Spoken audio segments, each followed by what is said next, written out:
right now, millions of AT&T customers are currently experiencing issues with their service. This is an outage map that we're looking at right here, but let me tell you, this is impacting the entire country at this time. If you go on social media, customers are getting an SOS signal when they wake up to check their phone. I know Krista and I are dealing with it, several others here in the newsroom. The outage is trending right now on X with over 1 million posts. Again, this appears to be nationwide. I don't know if this map hasn't been updated or what. There's been no word on what caused this or when it will be fixed. We'll be sure to keep you updated once we learn more. But again, heads up, AT&T customers, you might have some issues with your phone this morning. This is probably going to be the most important video I end up making on this app. If you care about the safety of your friends and family, please pay attention for a moment. These cell phone and internet outages, they're not going to stop, not anytime soon. We're going to see more and more of these as we get closer to the 2024 presidential election. Let me explain why. Last month in Washington, D.C., the Biden administration and the FBI held a briefing for all of the sheriffs in the United States. They wanted to address some of the things that they're seeing and how the sheriff's departments can be proactive and prepared as best they can for what's coming. The FBI said that there are more red flags now than there were right before 9/11. They said they are seeing daily cyber attacks on critical infrastructure, including local police stations and their dispatch centers. Now, why would someone want to do this? Well, imagine it is a couple days before the election in November. All of a sudden we see what's happening today. Cell phones, internet go down across the country. You're not able to contact the police if things start going wrong. We could see attacks on election centers, polling locations, and there'd be no way to even contact the police and let them know that these attacks are happening. We are seeing so much stuff coming from Iran, China, and Russia trying to basically cause chaos here as we head into this next presidential election. And the Biden administration isn't doing anything about it. They basically told the sheriffs that they're on their own. And I'm going to include a clip from a press conference that was held after this meeting by one of the sheriffs, who they were actually told that they shouldn't tell the public this information as not to cause panic. But like myself, I think there's a difference between causing panic and just letting people know to be on the lookout. So I'm going to include a clip from that press conference here. If you want to watch the full thing, it's up on YouTube. But pay attention to your surroundings as we go into the next couple months, because there may be coming a time soon where things start happening and you're not able to call the police. You're not able to call your family. So make sure that you have a plan in place. We were also told by Mr. Wray, the FBI director, that there are more red flags going off now than before 9/11. When I say red flags, meaning people that are here in this country that are wanting to do harm to us. We were also explained we're bombing 2 countries right now. 2 countries. These people do not like us before this started. There's thousands of people here from other countries, 160 different countries. They're here not to be our friends. Some of them are coming because they're wanting to come here to the best country in the world, the way we see it. Some are coming here to do harm to us. And we were told by the FBI director, it's not a matter of if, it's a matter of when. I want everybody to know what I know. I can't tell you everything, but I want the public to know that we are in a terrible way right now. The United States, and I'm going to get to the local, the United States, we're on the defense. You can't be just defense and not have an offense. We have no offense. We're just defense. We're absorbing these attacks. We're in other countries. We're supplying them with weapons. We're supplying them with our treasure, our money, and we're not doing much back home. So, with that in mind, we were also told that they're going, this is from the federal government, 3 days ago, they're going to attack our elections, which they've always done that, just not the national. They're going to go into the locals. They encouraged us to talk to our local election officials and be prepared as much as they can for cyber attacks.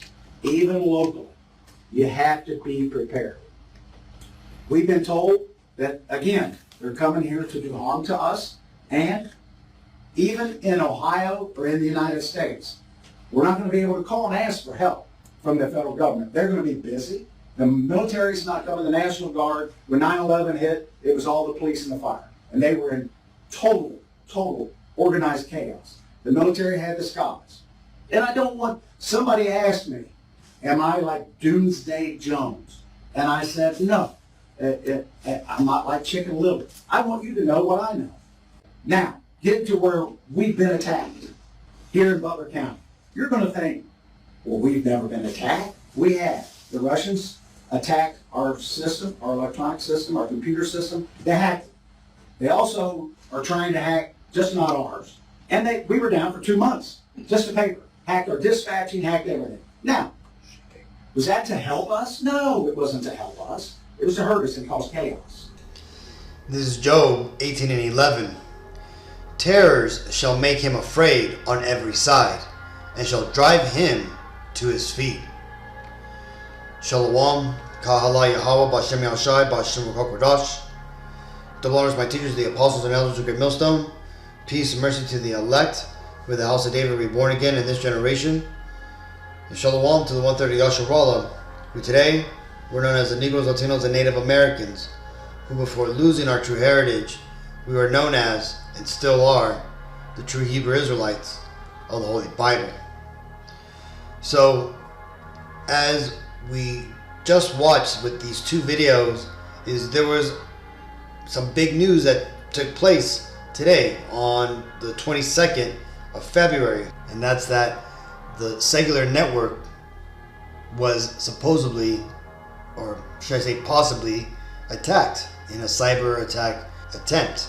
Or it could be the alternative story, which came out earlier, saying that this is a result of a solar flare that took place last night. Well, we're not going to know until later this week, but I wanted to make this lesson on this topic, even though it just happened today, not because we're going to focus on the outage. We already know that something's coming, okay? And if you've been paying attention to what the devils over at the World Economic Forum are doing, they recently hosted an event known as Cyber Polygon, and they did this, I think, in 2023, last year, and they basically did a simulation of what a big cyber attack takedown would be, kind of like what we see in the movie Leave the World Behind. Well, it took place with a Russian bank, and not only did they hold this event just like they did prior, right? Which I'm going to show a video that explains it a little better than I could describe it. But they also made this statement at another symposium at the World Economic Forum last year. Let's listen. Global Security Outlook Report 2023. This is a result of research in collaboration with the forum's communities and our partner Accenture, in which we've interviewed and sought input from over 300 executives globally. The most striking finding that we found is that 93% of cyber leaders and 86% of cyber business leaders believe that the geopolitical instability makes a catastrophic cyber event likely in the next 2 years.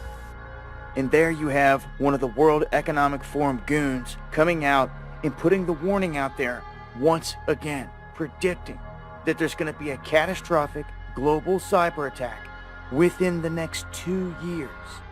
This puts it right up to 2025, the exact window we've been watching and timing out this whole time and getting ready for it. So there you have it, right? So the World Economic Forum has been speaking for a while about something like this was going to go on. And why are these people doing it? Well, again, when you understand what the World Economic Forum is, it is basically the mouthpiece and the political might behind this Edomite rulership that's currently in the world. You see, there's a lot of Edomite nations and a lot of them are banding together, but there's some Edomites within these nations that are still trying to hold on to their existing power. That's where people like Trump and a lot of the Republicans here in Babylon the Great, that's where they fall, right? And this is why you got a lot of opposition in a lot of these other Edomite nations not wanting to come together in a new world order. But Again, the globalists, the Edomite kings, right, the so-called Caucasian rulers of the world, they're pushing forward with their agenda. They're taking over all the land of Israel, which is not theirs, fulfilling the prophecy in Ezekiel that Edom would steal the land. And they're also pushing forward these other agendas like destroying the current economic system, okay? Because how are they going to do that? Well, they're going to destroy and implode the systems that depend on electricity, right? Kind of like what we've seen today. And then from the second video, like the guy said, it's only going to continue and get worse. And why is that? Well, because again, Esau's going for it, Akim. This isn't just a test. This is literally happening while we're watching these things, okay? Esau is making his move. And right now, this is the easiest it's going to ever get. Okay, so what that means is we got to pay attention and be on the lookout for what's going on. Let's go and watch the video that explains the exercise that the World Economic Forum did and what it entailed. So, CyberPolygon 2020 began with opening remarks from Sberbank CEO Herman Gref. Herman explained that the speakers will be discussing, quote, the next pressing issue after the pandemic, which is of course a global cyber attack. He revealed that Interpol is also a key partner of CyberPolygon. Herman also revealed that WEF founder and chairman Klaus Schwab is personally involved with CyberPolygon. For context, the WEF is an organization consisting of the world's most powerful individuals and institutions which come together each year to basically decide the future of the world without our input. More about the WEF in the description. Now, the first speaker was none other than Mikhail Mishustin, the Prime Minister of Russia, the second most powerful person in the country after President Vladimir Putin. Mikhail revealed that the post-pandemic recovery will focus on digitization, a process that was accelerated by pandemic restrictions. The second speaker was none other than Klaus. He revealed that he'd been working closely with Herman, who you'll hopefully recall is the CEO of Sberbank. Klaus also said that he was pleased to have recently met with Putin, a meeting which apparently took place in St. Petersburg in November 2019. On that note, Putin is a so-called young global leader of the WEF. Young global leaders tend to become leaders of countries. Although the WEF removed Putin's profile from its website after Russia invaded Ukraine, the association has led to speculation that the war is being used as a pretext for a cyber attack. In any case, Klaus went on to explain that they need a, quote, great reset to bring everything together, aka to centralize control. He said that all WEF stakeholders must be mobilized, that everything must be digitized, and that the cyber attack will make the pandemic look like a small disturbance by comparison. This is Isaiah 19:2. And I will set the Egyptian against the Egyptians, and they shall fight every one against his brother, and every one against his neighbor, city against city, and kingdom against kingdom. So hopefully that man was able to break down what the CyberPolygon plan was, right? And as he highlighted, Klaus Schwab was working with the Russians, Putin, okay? Because again, like we've been telling you, all these Edomites are crooked, okay? Though Putin is playing the good guy, right? The morally correct nation against the wicked satanic Babylon the Great, they're both all in it, okay? Amalek, the top tribe of Edom, right? The so-called Israelis, they run everything, right? They run Russia, they run China, and what they're going to eventually do is they're going to turn, their plans is to turn America into a Russia-type clone, right? A communist country which has a worldwide Luciferian Satanistic religion backing it, okay? That's what Esau's wet dream is to have this new world order that serves his God. Now, you may be asking yourself, why is the World Economic Forum doing this? Well, remember, these devils, they create chaos to bring forward their solutions. Okay, they refer to this as the Hegelian dialectic: pressure from below, pressure from above. They basically make the problem and then they give you their solution. Well, that's exactly what they're doing, and this is why they hold these little exercises, just like they did with the event before the whole scandemic. And then now you have this going on. Okay, so this is just going to be the very beginning part of it. Then they're going to claim that water systems were hit, electricity systems were hit.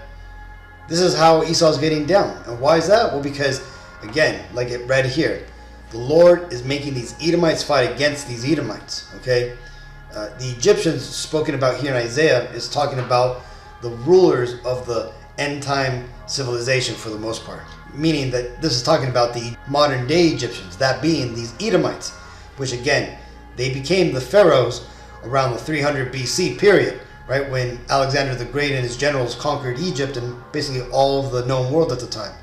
So from that point on, Esau sat on the pharaoh's seat. Next, let's read this, because all these, downtimes and everything, like it said in the videos we watched, this is going to cause a lot of chaos in these cities.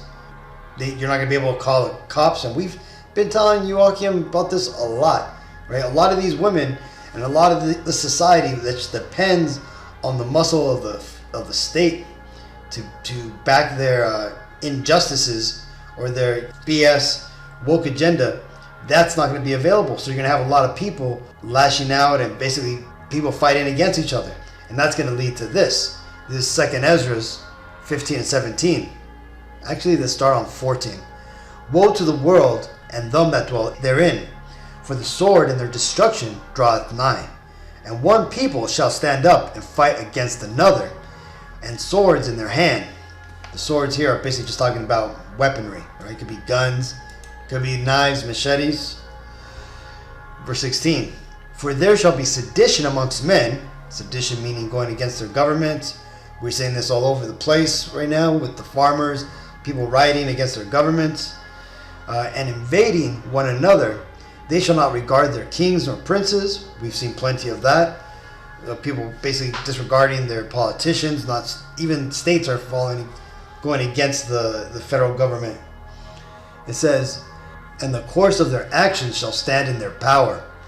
And man shall desire to go into a city and shall not be able. For because of their pride the city shall be troubled, the houses shall be destroyed, and men shall be afraid. A man shall have no pity upon his neighbor, but shall destroy their houses with the sword, and spoil their goods because of the lack of bread, and for great tribulation. And that's what's coming, Joachim. This is what's coming, right? A bad time. And these devils know it, right? And this is all part of their agenda. So this is why you had the sheriffs come out, like that video came out like a week or two ago, where he met with it was like the National Sheriff Association's, yearly gathering, which, by the way, the president's supposed to always meet with the National Sheriff, meeting. And the reason why is because the sheriff is the real law in the states, okay? Because they operate on the most strongest level, the common law, okay? Your average day, just city police, they operate in the commercial law, basically the law that Esau has tricked everybody to fall within, okay? That's the whole, your name being in capitals, and you being a person, and all the legalese. That's what that's entailing. But the point being is that the federal government came out and warned the Sheriff's Association about the coming troubles that are going to hit America, okay? And this is going to be the next thing, Joachim, because again, it's not going to be another, sickness. There probably is going to be, another, sickness, because the Bible does say that there's going to be plagues. But this event, the outages, the constant dog whistle of there being power outages and EMP explosions in the sky because the Russian nuclear weapons, the reports this morning that there was a solar flare. You can see Esau's trying to make all these alibis and all these reasons so that way when shit does hit the fan, it'll be just like in that movie, Leave the World Behind, right? Nobody knows what happens. They just will experience it. The lights will go out, and then people are going to be like, oh, it was the solar flares. Oh, it was the hackers, the Russian hackers. Oh, it was, the immigrants that were sleeper cells. Or Russia exploded a nuke in the sky. right? There's going to be so many different versions and confusion that way when this does go down, nobody's going to know who the bad people are, and hence nobody's going to go and attack them. Okay, but the thing is this ain't going to work, because what does the Lord say? The Lord said that eventually everybody's going to realize who's the devil behind all this, right? They're going to find out who the man of perdition is, and that is going to be these Edomites, okay? The whole Edomite race, the so-called Caucasian race, okay? And that includes the so-called Israelis, okay? Because they're simply the top tribe of the Caucasian nation of Edom. Well, all this insurrection, all this trouble, all these, flooding America with immigrants is going to lead to this. This is Jeremiah 30:7. Alas, for that day is great, so that none is like it. It is even the time of Jacob's trouble, but he shall be saved out of it. And Jacob's trouble, Jacob is referring to the nation of Israel. Because remember, the Negro, Latino, Native Americans, we are the Israelites. And that's because we are named after our forefather, Israel, whose name, before it being changed to Israel, was Jacob. Okay? So we come from Jacob. So hence, this is going to be the time of our trouble. Now, everybody's going to go through it, but just as we see how the cops and the police forces treat our people, that it's going to be the same during these events that we're coming across. Okay, but either way, Akim, I wanted to show you this video because I want you to see what's coming down the pike, right? Because we could focus on wars across, but this is what's happening here in Babylon the Great. This is what's going to affect us, and Lord willing, He's going to save us out of this wickedness to come, right? Because again, what does the Bible say? That the death, bloodshed, all these things were created for the wicked. Well, this is why we got to have the Lord on our side. And this is Isaiah 55:6. Seek ye Yahweh B'Shem Yahshai while he may be found. Call ye upon him while he is near. And that's because the stuff that's coming down the pipeline that these Edomites have prepared for the world, it's not going to be anything nice. Just this week, there was a report that came out because of the whole jabs, right? They're now seeing that what we've been saying this whole time, how they do cause, heart issues and it cause all these other things, they're finding that it's true. Well, no duh, right? But now, what's going to happen, to these people? Nothing. They'll get fined, they'll pay money, which Esau doesn't care. Esau makes all the money. So the point being is that now all these truths are coming out, and there's going to be a lot of unhinged people. And that unhingedness is going to lead to the craziness that we're going to start seeing, Akim. So again, to have the Lord on your side means that you're going to have protection during this time. You're going to be able to get through the adversity that's coming upon the earth. Let's continue. This is verse 7. Let the wicked forsake his ways, and the unrighteous man his thoughts, and let him return unto Yahweh B'Shem Yahshai, and he will have mercy upon him, and to our power, for he will abundantly pardon. There you go. We need that mercy and that pardon from the wickedness to come, Akim. So hopefully this video was edifying. Until next time, I want to give all honor and glory and praises to Yahweh B'Shem Yahshai B'Shem Kokodash. Shalom.